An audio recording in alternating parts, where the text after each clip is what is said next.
Bonsoir à toutes et tous. Alors, une fois n'est pas coutume, je vais commencer par des remerciements, car je ne suis vraiment pas seul à avoir mené tout ce travail pour vous le présenter. Vous êtes d'ailleurs si nombreux à avoir participé que je ne peux pas vous remercier tous individuellement, mais que manifestement une vraie dynamique s'est créée, et vous êtes, je crois, assez nombreux ce soir ici pour confirmer l'intérêt pour le sujet.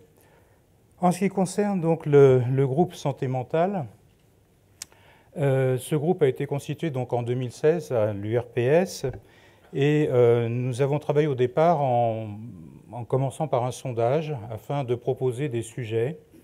Et parmi ces sujets, ce sondage donc sur 1700 psychiatres, 76% d'entre eux se sont manifestés loin devant tous les autres grands sujets classiques de la spécialité sur la question de la souffrance au travail. Devant donc ce vrai sujet, devant cette remontée massive, nous avons décidé de faire une étude et puis ensuite, effectivement, un rapport.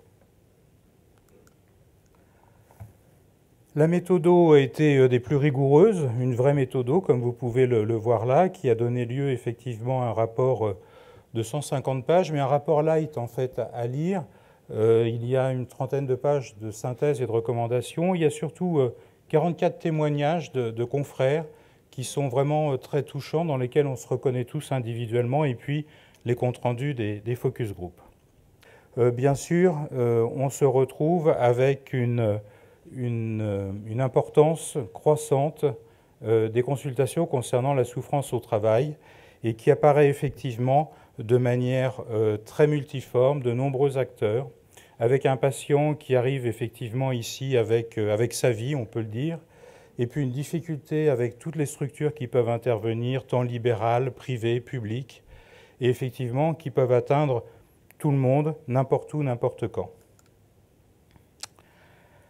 Sur ce qui concerne la situation, j'ai repris l'image du labyrinthe parce que j'ai l'impression effectivement que le parcours de soins qui nous intéresse tous fait que le patient apparaît un peu comme son propre minotaure dans cette situation, tellement entre les services des ressources humaines, les médecins du travail, les médecins traitants, les psychiatres, tous les intervenants, l'inspection éventuellement du travail, les prud'hommes, vont effectivement rendre la situation encore un petit peu plus difficile à lire.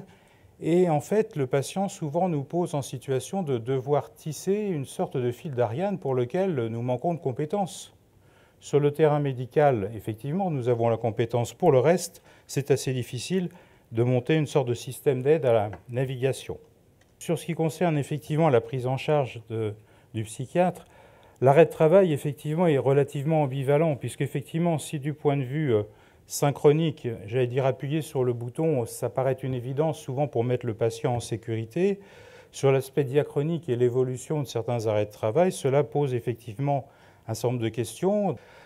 Et puis la question, évidemment, du retour sur le marché du travail, à quel moment l'arrêt de travail de thérapeutique peut-il devenir mortifère?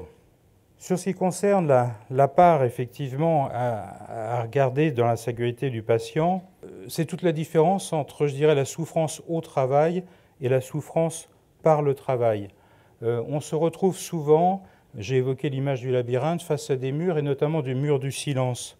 L'univers de l'entreprise ignore le monde de la santé, le monde de la santé ignore le monde de l'entreprise. C'est ce qui nous réunit ce soir, c'est d'essayer justement d'établir des ponts, de rétablir des relations qui, effectivement, mènent une nouvelle voie, je l'espère en tout cas ce soir. Alors, après les préoccupations, les recommandations, qui sont bien sûr un petit peu plus détaillées dans le rapport, l'idée, bien sûr, c'est de ne pas s'arrêter là. Il s'agit aujourd'hui, c'est une alerte quelque part que nous apporte ce rapport, c'est un appel à l'action. Bien sûr, la définition des concepts, il y a beaucoup de travail en ce sens, que ce soit effectivement sur l'aspect clinique, sur l'aspect réglementaire, sur l'aspect ordinal. Bien sûr que des formations en direction aussi bien des médecins que des entreprises sont nécessaires. Quant au fait, ce qui nous a été effectivement suggéré pour développer les modalités du fil d'Ariane, c'est de développer effectivement un service, un soutien effectivement aux médecins libéraux, un service online d'information, d'un support qui puisse effectivement les aider dans cette pathologie sur lesquelles Ils n'ont qu'une toute petite partie dans leur expérience et dans leur arsenal.